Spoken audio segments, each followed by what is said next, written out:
Welcome, friends. Thank you for being here for another day of Bhagavad Gita Sadhana, a dedicated practice over a period of time with faith that it will have benefits. And we'll touch on that today. I'm taking an unplanned break from actually reading some of the verses to talking about more how Samatvam, the idea of Samatvam, equanimity in the Gita that we've been looking at for 200 and some days now, can really apply in life. And I found the Olympics to be entrancing. And I talked yesterday about archery. I love doing that archery kind of. Where am I? Someday. Okay, you see this camera? There we go. That archer's pose. Aspect of the balancing practice, I could really feel it affected my attitude. So that would be representing Arjun. Something I've been doing is watching the videos of the Olympics, especially the women's competitions. And what I noticed that I think can really help all of us in life is the eyes.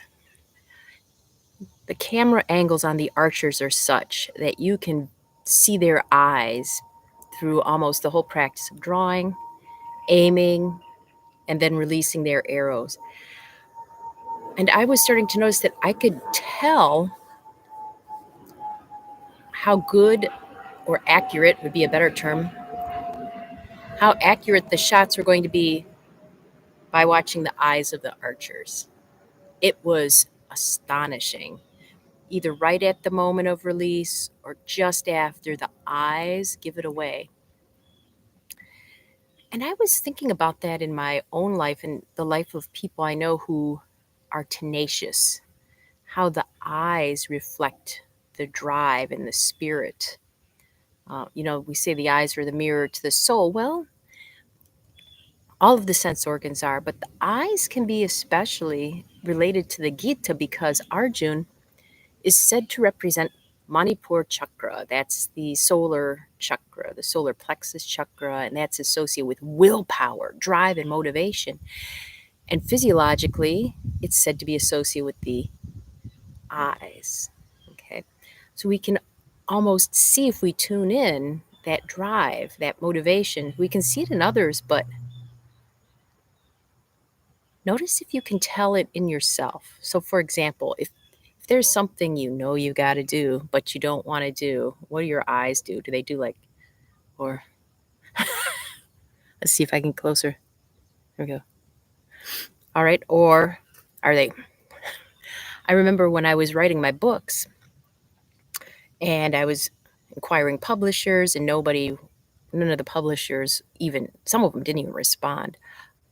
But all the rest were like, no, that's okay. We got enough Gita translations. We don't think it's going to make a lot of money. You don't have enough social media followers. That was a big one. And after every rejection, my eyes would get more focused. And I told people, I've joked around with people. I said, if I have to write copies out by hand individually, I will get this book out. And you know something? It's out, and it's not a bestseller. My big purpose was just to assist people in appreciating the Gita more. And my eyes reflected that nothing was going to get in the way. And I encourage you to be mindful of the eyes. What are your mouth may be saying one thing, but your eyes can be saying another. And then you go, wasn't that not under my control? Well, some of that expression is, but some of it is under your control. I encourage you, if there's something you really want to get done today, it's on your list of things to do, look at it and go, I'm going to do it. Maybe even look at yourself in the mirror and go, I am going to do it. See how my gaze changed? And you can also tell how motivated you are to do something by go, let me think about something, and then notice what your eyes do. This is a wonderful opportunity to take the attention to the little details and apply them to the big things in your life. And that's one of the wonderful benefits of studying the Gita. You get all these little cues. Yeah. In fact, in a few, as I'm thinking about it now, in a few places, the Gita will focus on what Arjun's eyes are doing, like when his eyes are full of tears, for example. Yeah. So, keeping that in mind, dedicating today's practice. Happy birthday to Cousin Kit. Yes. To Diana. Yes. To anybody out there having a birthday, either on the day this is recorded, the 29th of July, or when you're listening to it. Yes. And also a happy death day anniversary to Francine and to anybody else who has passed on this day or whatever day you happen to be watching. That's like a birth into another dimension, and it can cause us sadness here. But hopefully, it's a happy transition for those who undergo it. So, happy everything to everyone. My eyes mean it. Let's practice. I'm going to do the archer variation again for the balance pose, and you can do whatever, remember, whatever Olympic sport you're into, like basketball balance pose, something like that.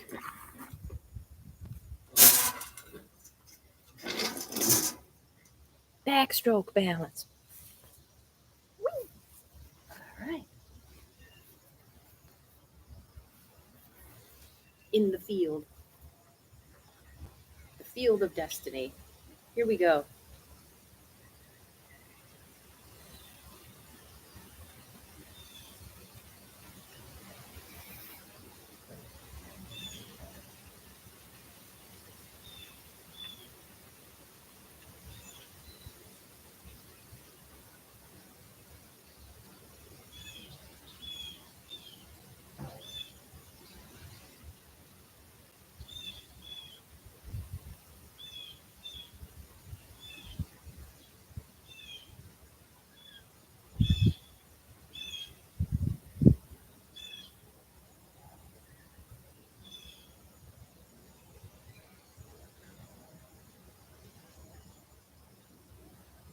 Switch.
All righty. Contemplation time. 5 minutes of contemplation.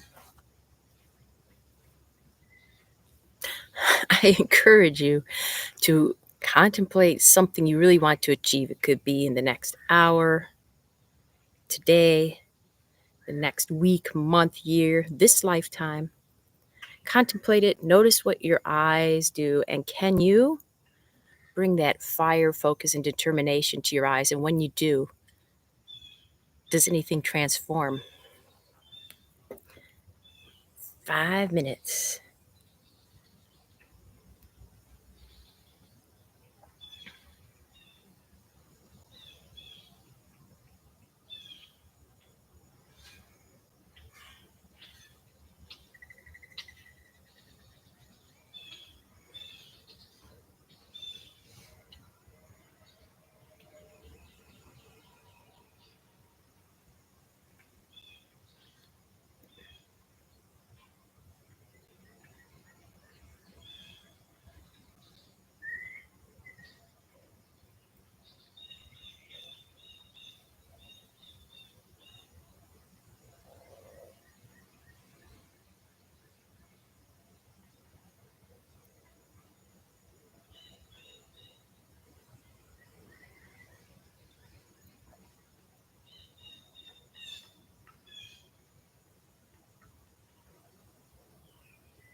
Come on back.